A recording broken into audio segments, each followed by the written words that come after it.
Bienvenido a esta exploración a fondo. Hoy nos sumergimos en una idea que, bueno, ha seducido y aterrorizado a la humanidad durante milenios: el infinito. ¿Es solo un símbolo en una ecuación o algo mucho más profundo? Quizás perturbador. Es definitivamente mucho más. Las fuentes que tenemos delante nos dibujan una historia fascinante y, a menudo violenta. Es una idea que está, digamos, entretejida con la filosofía, la religión, la política y sí, claro, también las matemáticas. Ha provocado crisis intelectuales, ha costado reputaciones, incluso, según algunas leyendas, vidas. ¿Es fuente de asombro cósmico? Sí, pero también de un miedo muy humano. Precisamente. Vamos a analizar textos que trazan su historia conceptual, relatos sobre los pitagóricos y la figura polémica de Hipaso, la revolución que supuso George Cantor, y cómo todo esto resuena en nuestra forma de ver el universo hoy. La misión: desentrañar no solo qué es el infinito, sino por qué ha sido una idea tan explosiva y fundamental a lo largo de la historia. Vale, vamos a meternos en materia. Para empezar, pongámonos de acuerdo en algo básico. El infinito no es un número concreto, ¿verdad? No es algo que podamos alcanzar contando. No, exacto. Es más bien una dirección, un proceso sin fin, algo inabarcable. Hoy decimos te quiero infinito con mucha ligereza, pero para los antiguos griegos, la cosa era muy diferente. Había un auténtico horror al infinito, como lo llamó Aristóteles. Para ellos, lo finito representaba el orden, la perfección, la belleza comprensible del cosmos. Lo controlable, digamos. Eso es. Y lo infinito, en cambio, era el caos, lo indefinido, lo imperfecto.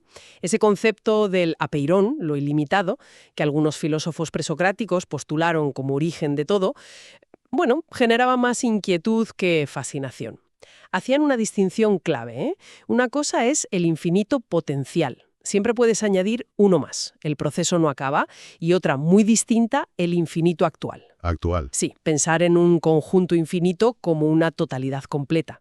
Algo existente aquí y ahora. Y esto último les resultaba filosóficamente... Inaceptable. Y aquí la historia se pone tensa con los pitagóricos. En el siglo VI a.C. Hay que entender que no eran solo profesores de mates, ¿no? Para nada. Formaban una especie de comuna místico-filosófica, con reglas muy estrictas: secretismo, vegetarianismo, rituales y una doctrina central que lo unificaba todo. Todo es número. Todo es número. Así es. Estaban convencidos de que la esencia del universo residía en los números enteros y sus proporciones, o sea, las fracciones simples, la armonía musical, las órbitas celestes. Todo era reducible a esta armonía numérica. Pero, ojo, esto no era solo una teoría matemática. Era el fundamento de su visión del mundo, de su ética y, crucialmente, de su estructura política y social. Claro. Para ellos, atacar sus matemáticas era atacar la base misma de su sociedad y del orden cósmico. Era algo muy serio. ¿Entendido? Eran mucho más que simples números para ellos. Y en ese contexto tan cargado aparece Hipaso de Metaponto, uno de ellos, un pitagórico, y descubre algo que dinamita esa visión. Exacto. Al calcular la diagonal de un cuadrado del lado 1, obtiene la raíz cuadrada de 2. Y se da cuenta de que ese número es imposible expresarlo como una fracción, un número irracional. El impacto debió ser brutal. Hacia Nikos el dogma todo es número. Era como descubrir una falla fundamental en los cimientos de su templo filosófico, religioso y político. Imagina la crisis interna. Uf, terrible. Las fuentes antiguas, que siempre hay que leer con cierta distancia crítica, relatan que Hipaso fue expulsado por revelar este secreto tan peligroso. Algunas leyendas incluso afirman que sus propios compañeros lo ahogaron en el mar. Qué fuerte. Sea literal o simbólico, este relato encapsula perfectamente una idea recurrente que veremos. Desafiar las concepciones aceptadas del infinito a menudo se percibe como una amenaza existencial al orden establecido. Lo inconmensurable, lo que no encajaba, era inherentemente peligroso. Pero la incomodidad con el infinito no acabó ahí, claro. Zenón de Elea, un poco después, planteó sus famosas paradojas. Así, la de Aquiles y la tortuga, o la de la dicotomía. Para ir de A a B, primero debes recorrer la mitad del camino, pero antes la mitad de esa mitad, y así sucesivamente. Si hay una cantidad infinita de mitades que recorrer, ¿cómo es posible que lleguemos a B en un tiempo finito? Parece que el movimiento debería ser imposible. Exacto. Las paradojas de Zenón eran ataques muy agudos contra la noción de un infinito actual, contra la idea de que se pueda completar una secuencia infinita de acciones o divisiones. Buscaban reducir al absurdo esa posibilidad. Y funcionaban porque te dejan pensando. Claro. Lo interesante es que hoy resolvemos esta paradoja con el concepto matemático de series convergentes. Una suma de infinitos términos, un medio más un cuarto más un octavo, puede tener un resultado finito, en este caso 1. Ajá. Pero esta idea que una suma infinita de un resultado finito chocaba con la intuición griega, mucho más afín al infinito potencial, al proceso inacabable. Vale, entiendo la resistencia inicial, pero llevó siglos poder manejar el infinito de forma rigurosa y matemáticas, ¿no? Debió ser una batalla intelectual tremenda. Tremenda, sí. Gigantes como Arquímedes desarrollaron métodos ingeniosísimos como el método exhaustivo. ¿Cómo funcionaba eso? Pues para calcular áreas y volúmenes curvos, su estrategia era aproximarse todo lo posible mediante polígonos con cada vez más lados. Se acercaba infinitamente al límite, pero sin llegar a postular un infinito actual. Ah, vale. Era un proceso dinámico de aproximación, muy listo. Mucho después, ya en el siglo XVII, el desarrollo del cálculo por figuras como Cavalieri, Fermat, Newton y Leibniz introdujo los infinitesimales. Las cantidades infinitamente pequeñas. Eso es. Funcionaban espectacularmente bien para resolver problemas de cambio y acumulación, pero... Pero sonaban un poco a trampa, ¿no? Algo que es casi cero, pero no exactamente cero. ¿Cómo es eso? Precisamente. Generaron fuertes críticas filosóficas. Berkeley, por ejemplo, los llamó irónicamente fantasmas de cantidades desaparecidas. El problema lógico era, ¿cómo puedes tratar a un infinitesimal como distinto de cero para poder dividir por él en un paso del cálculo? ¿Y luego de repente tratarlo como si fuera cero para eliminarlo al final? Exacto. Parecía una inconsistencia lógica, un truco útil, pero sin un fundamento sólido detrás. O sea que durante mucho tiempo, el infinito en el cálculo fue como una herramienta poderosa pero un poco mágica, sin una explicación lógica completa de por qué funcionaba. Se podría decir que sí. Hacía falta rigor. Y ese rigor llegó en el siglo XIX, principalmente con los trabajos de Cauchy y, de forma definitiva, con Carl Weierstrass. Weierstrass. Él estableció la definición formal de límite, la famosa definición epsilon delta. Que siempre me ha costado entender. Bueno, la idea conceptual, sin entrar en los símbolos, es brillante. Transforma la idea intuitiva y dinámica de acercarse a en una relación estática y precisa. Básicamente dice, tú dime qué tan cerca quieres que el resultado esté del límite, eso es epsilon, tu margen de error, y yo te garantizo que puedo encontrar un entorno alrededor del punto de entrada, eso es delta, tu zona de acción, tal que todas las entradas dentro de ese entorno producen salidas dentro de tu margen de error. Vale, es como acorralarlo lógicamente. Exacto. Es como ponerle grilletes lógicos al infinito, definiendo la proximidad con total precisión. Superó el viejo horror griego, al menos en el análisis matemático. Y justo cuando parecía que el infinito estaba por fin domesticado, rigurosamente definido por Weierstrass, aparece en escena George Cantor, también en el siglo XIX. Y no solo abraza el infinito actual sin complejos, sino que demuestra algo que parece desafiar toda lógica, que existen diferentes tamaños de infinito. Aquí es donde a uno le explota un poco la cabeza, ¿eh? Es uno de los momentos más revolucionarios de la historia del pensamiento, sin duda. Y lo fascinante es la herramienta que usó, la correspondencia 1 a 1. ¿Explica eso? Es una idea engañosamente simple. Imagina que tienes un montón de tazas y un montón de platos. Si puedes emparejar cada taza con un plato sin que sobre ni falte ninguno... Sabes que hay el mismo número de tazas que de platos, aunque no los hayas contado. Exacto. Pues Cantor se atrevió a aplicar esto a conjuntos infinitos. A ver, un ejemplo. Los números naturales. 1, 2, 3, 4. Sí. Y los números pares. 2, 4, 6, 8. Mi intuición me dice que hay el doble de naturales que de pares, claramente. Esa es la trampa de la intuición con el infinito.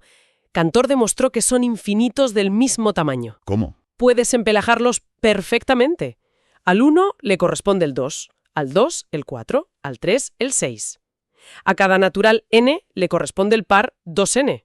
No sobra ningún natural y no sobra ningún par. Hay una correspondencia bionívoca perfecta. ¿Ostras? Por lo tanto, aunque parezca antiintuitivo, tienen la misma cantidad de elementos. A este tamaño de infinito, el de los naturales, los pares, los enteros, incluso los racionales, las fracciones, Cantor lo llamó numerable. Les asignó el primer número cardinal transfinito, Aleph 0, H0, la medida del infinito más pequeño. De acuerdo, eso ya es bastante chocante, que la mitad de un infinito pueda ser igual de grande que el infinito entero. Cuesta creerlo. Pero espera, ¿qué pasa con los números reales? Esos que incluyen todos los decimales posibles, los irracionales como pi o raíz de 2, todos los puntos de una línea continua. ¿Son también Aleph 0? Aquí es donde Cantor dio su golpe maestro y demostró su resultado más impactante. El conjunto de los números reales es un infinito estrictamente más grande que el de los números naturales. Más grande. ¿Sí? No hay manera de ponerlos en correspondencia uno a uno.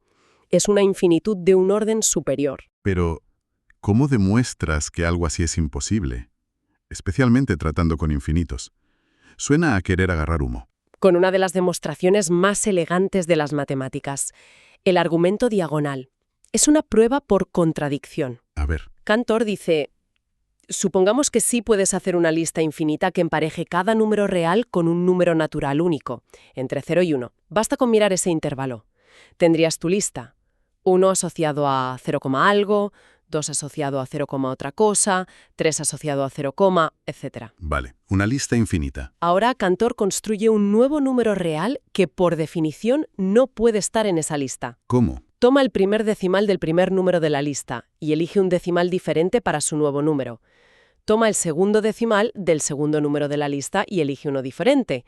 Sigue así bajando por la diagonal de los decimales de tu supuesta lista completa. Ah, por eso se llama diagonal. Exacto.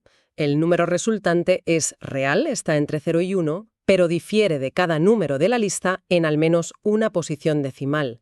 Por lo tanto, no estaba en la lista. Espera, eso es, brillante y retorcido a la vez. Significa que cualquier intento de hacer esa lista completa está condenado al fracaso desde el principio. Siempre podrás construir un número real que se te escapa. Justo eso. O sea que hay fundamentalmente más números reales que números naturales. ¿Hay infinitos más grandes que otros? ¿De verdad? Exactamente. Demostró que el infinito de los reales, llamado el continuo, es un Aleph superior, no Aleph 0. Abrió la puerta a toda una jerarquía de infinitos, Aleph 1, Aleph 2, y desarrolló la aritmética transfinita para operar con ellos. Una matemática para infinitos. Sí, pero aquí volvemos a ver ese patrón histórico. Esta idea fue tan radical que encontró una resistencia feroz. Matemáticos muy influyentes como Kronecker la rechazaron frontalmente, viéndola como niebla, como teología disfrazada de matemáticas. Poincaré también tuvo sus dudas. Vaya. Esta oposición tan dura, combinada con otros factores, afectó profundamente a Cantor. Sufrió depresiones recurrentes y pasó sus últimos años entrando y saliendo de instituciones psiquiátricas. Qué triste final para una mente tan brillante. Sí. Una vez más, empujar las fronteras del infinito tuvo un coste personal enorme. Es una historia poderosa, desde luego. Pasamos del horror griego a domesticar el infinito con límites. Y luego Cantor nos lo desboca de nuevo revelando un zoológico de infinitos de distintos tamaños. Pero todo esto no se queda en las pizarras, ¿verdad? El concepto de infinito sigue resonando fuertemente. Por ejemplo, en la cosmología, ¿es el universo finito o infinito? Es una de las preguntas clave de la cosmología moderna y aún no hay consenso científico. Sigue abierto. Pero esa pregunta sobre la escala del cosmos nos conecta directamente con emociones muy humanas. Algunas de las fuentes que manejamos usan analogías para intentar darnos una mínima idea de esa vastedad incomprensible. Como esa imagen de la Tierra como un grano de arena, y nuestra galaxia, la Vía Láctea, como una playa kilométrica llena de esos granos. Te hace sentir muy pequeño. O la referencia a videojuegos como No Man's Sky, con sus 18 quintillones de planetas generados proceduralmente. Como decías. Y esa sensación de inmensidad puede generar tanto asombro como terror, ¿no? Totalmente. Es lo que a veces se denomina horror cósmico, explorado en la ficción como en los ejemplos de Alien, Isolation o We Are Not Alone, que aparecen en las fuentes. El miedo a lo vasto, a lo desconocido, a fuerzas que nos superan infinitamente. a la soledad en un universo indiferente. Es verdad. Parece que ese antiguo horror al infinito griego resurge aquí en clave existencial. Tiene sentido. Es como si el infinito matemático, al volverse una posibilidad cosmológica, tocara una fibra muy sensible sobre nuestra propia finitud y sobre nuestro lugar, o falta de lugar, en el gran esquema de las cosas. La vulnerabilidad ante lo inabarcable. Sin duda, el infinito, ya sea como concepto matemático o como posible realidad física, actúa como un espejo. Nos confronta con nuestros límites, sí, pero al mismo tiempo demuestra la extraordinaria capacidad de la mente humana para concebir, razonar e incluso manipular ideas que van mucho más allá de nuestra experiencia cotidiana. Es un testimonio de nuestra curiosidad. Y nuestra audacia intelectual, diría yo. Entonces, si hacemos balance de todo esto, el infinito ha sido mucho más que un concepto matemático. Fue un problema filosófico y casi político para los pitagóricos, personificado en la crisis de Hipaso. Dominarlo matemáticamente requirió milenios, desde las aproximaciones de Arquímedes hasta el rigor del cálculo y los límites de Pairestras. Y justo cuando parecía bajo control, Cantor desató una revolución al mostrarnos que el infinito no es monolítico, sino que tiene su propia estructura jerárquica con diferentes tamaños de inmensidad. Una idea que transformó las matemáticas. Pero que, fiel a la historia de esta noción, encontró una resistencia brutal. En definitiva, seguirle la pista al infinito a través de la historia nos revela tanto sobre la lógica y el universo como sobre la propia naturaleza humana. Nuestra insaciable curiosidad por lo que está más allá, nuestros miedos atávicos a lo inmenso y lo incontrolable, y ese impulso constante por entender e incluso trascender nuestros límites. Las matemáticas, lejos de ser frías, están repletas de estas historias de drama humano, conflicto y descubrimientos asombrosos. Y para terminar, una última reflexión que nos dejan estas fuentes. Una pregunta para quien nos escucha. Cantor nos abría los ojos a infinitos más grandes que el simple infinito de contar. Infinitos que podemos nombrar y estudiar. Aleph 0, el continuo. Exacto. Pero, ¿y si eso es solo el principio? ¿Podrían existir órdenes de infinitud tan vastos, tan radicalmente ajenos a nuestra forma de pensar, que ni siquiera tenemos las herramientas conceptuales para empezar a imaginarlos? ¿Qué clase de realidades o estructuras podrían esconderse en esos abismos de lo transfinito que apenas empezamos a vislumbrar? Ahí queda eso.